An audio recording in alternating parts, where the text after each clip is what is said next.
NATO-nun kəşfiyyat gəmisi 21 oktyabrda Burevestnik sınaq zonasında idi. Rusiya onun əməliyyatlarına müdaxilə etməyib. Poseidon bütün NATO gəmilərini müşahidə edir və təhdid olacağı təqdirdə hərəkətə keçməyə hazırdır. Bu silahlardan sonra heç bir dövlətin Rusiyaya birbaşa hücumuna cəsarəti çatmayacaq. Çünki onlar özləri də yaşamaq istəyirlər.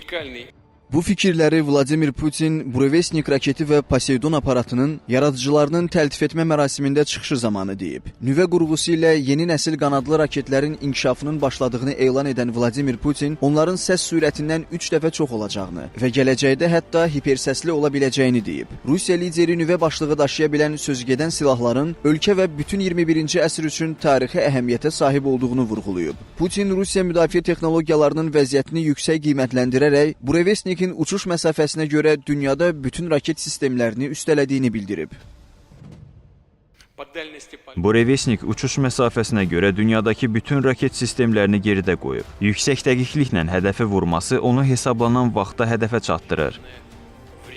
Daha sonra Putin qeyd edib ki, Burevestnik raketində istifadə olunan yüksək güclü və kiçik ölçülü nüvə reaktorları adilərdən fərqli olaraq saniyələr içində işə düşür. Ancaq adi reaktora sahib raketlərin aktivləşməsi üçün saatlar və bəzən günlər tələb olunur. Məhz nüvə reaktorları yeni silahların yaradılmasında müstəsna rol oynayır. Digər tərəfdən Poseidon sualtı qayığı ilə bağlı məsələyə toxunan Rusiya lideri gəminin Burevestnikin yaradılması ilə sıx əlaqəli olduğunu deyib. Onun fikrincə, onların hər ikisində istifadə olunan texnologiya və texnoloji yeniliklər bir çox cəhətdən bənzərsizdir və bir-birini tamamlayır. Analitiklərin fikrincə, son günlərdə Rusiya liderinin çıxışlarında silahlarla bağlı fikirlərə geniş yer ayırması qərbə təhdidlərlə bağlıdır. Yəni təkrar olaraq bunun dilə gətirilməsi artıq təhdid xarakteri daşıyır. Rusiya açıq-aydın deyir ki, bizim əlimizdəki silahlar sizinkilərdən üstündür və biz daha çoxunu inkişaf etdiririk. Bu həm də o deməkdir ki, əgər hücum etsəniz, sizin saatlar və günlərlə işə salacağınız silahları biz nüvə reaktoru ilə çox tez bir vaxtda istifadə edə bilərik.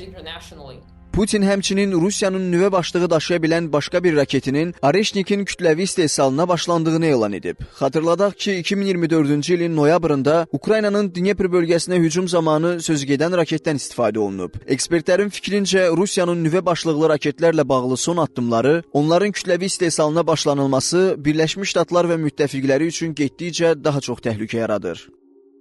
Biz sadəcə bu qabiliyyəti inkişaf etdirməliyik. Yəni Birləşmiş Ştatlar buna hazır olmalıdır. Onsuz da onların silah inkişaf etdirdiyini bilirik. Zaman-zaman sınaqlar keçirmələri də hər kəsə bəllidir. Ona görə də Birləşmiş Ştatlar bunun üçün yeni strategiyalar inkişaf etdirməlidir. Nüvə müharibəsinin sonu yoxdur. Bunun başlamaması üçün çalışmalıyıq. Putinin açıqlamalarına Birləşmiş Ştatlardan reaksiya özünü çox gözlətməyib. Konqresin Silahlı Qüvvələr Komitəsinin sədri Roger Wicker bildirib ki, Birləşmiş Ştatlar nüvə silahları arsenalını modernləşdirmək tempində Rusiya və Çindən geri qalır. Senatorun sözlərinə görə nüvə arsenalında Rusiya son 20 ildə açıq dünya lideridir.